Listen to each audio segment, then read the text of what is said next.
Assalamualaikum teman-teman. Nah, di pendahuluan pekan ini, Bu Aini akan menjelaskan tentang Imam Bukhari dan hubungannya dengan hadis. Di pendahuluan pekan ini yang akan Bu Aini bahas ada 3 poin. Poin pertama, Bu Aini akan menjelaskan tentang pengertian hadis. Poin kedua, Bu Aini akan menjelaskan apa saja yang termasuk bagian-bagian hadis.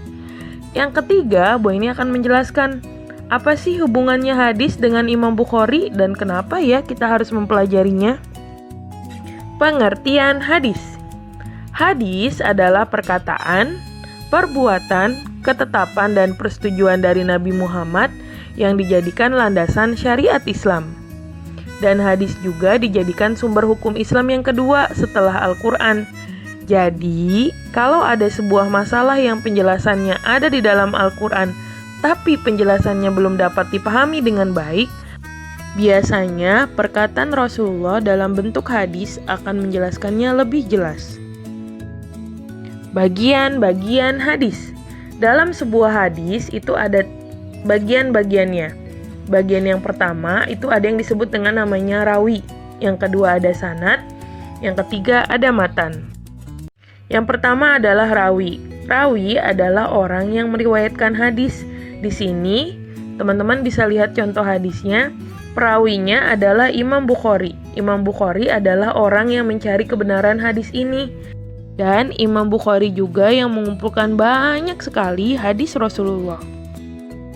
Sanad adalah orang-orang yang mendengar hadis itu dari Rasulullah.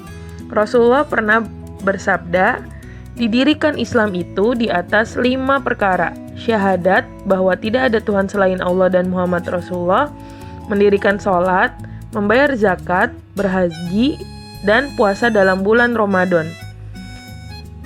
Teman-teman lihat, orang yang pertama kali mendengar hadis ini bernama Ibnu Umar. Yang kedua, Ikrimah bin Khalid. Yang ketiga, Handalah bin Abi Sofyan. Yang keempat, Ubaidillah bin Musa. Dan yang terakhir, Ubaidillah bin Musa ini menceritakannya kepada Imam Bukhari. Yang terakhir adalah matan. Matan adalah isi dari hadis tersebut. Teman-teman bisa lihat ya, yang Bu Ayuni kasih warna pink itu adalah sanad. Yang Bu Ayuni kasih warna hitam itu adalah matan. Dan yang Bu Ayuni kasih warna biru di situ adalah rawi atau periwayat hadis. Jadi kesimpulannya, Imam Bukhari sangat dikenal sebagai seorang ulama dan ahli dalam ilmu hadis.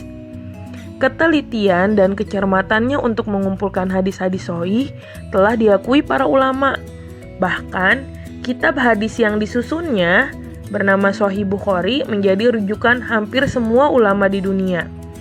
Dalam mengumpulkan hadisnya dan menuntut ilmu, Imam Bukhari menjelajahi berbagai negara, dari Uzbekistan, Arab, Irak, Mesir, dan berbagai daerah lainnya yang sangat jauh jaraknya. Apa yang bisa kita pelajari dari kisah Imam Bukhari? Yang bisa kita pelajari dari kisah Imam Bukhari adalah ia dikenal tidak lelah dalam mencari kebenaran dan menuntut ilmu, juga senantiasa mendekatkan diri kepada Allah. Bayangkan betapa hebatnya ia dalam mencari ilmu dengan menempuh jarak yang sangat jauh, lintas kota bahkan lintas negara, dengan berjalan kaki dan menaiki kendaraan dari binatang. Sedangkan pada masa itu belum ada kendaraan seperti kita. Jadi bagaimana teman-teman? Hayo kita semangat dalam mencari ilmu. Nikmat kemudahan yang Allah berikan kepada kita saat ini seharusnya bisa membuat kita menjadi lebih semangat dan lebih tertarik dalam mempelajari ilmu-ilmu Allah. Itu teman-teman penjelasan Bu Ayuni tentang Imam Bukhari dan hubungannya dengan hadis. Semoga apa yang Bu Ayuni sampaikan bisa membuat teman-teman lebih semangat lagi dalam mencari ilmu dan mencari keridhoannya Allah. Amin. Sebagai penutup, Bu Ayuni akan membacakan sebuah hadis yang diriwayatkan oleh Bukhari dan Muslim. Barang siapa menginginkan soal-soal yang berhubungan dengan dunia, wajiblah ia memiliki ilmunya. Dan barang siapa yang ingin selamat dan berbahagia di akhirat, wajiblah ia mengetahui ilmunya pula. Dan barang siapa yang menginginkan kedua-duanya, wajiblah ia memiliki ilmu kedua-duanya pula.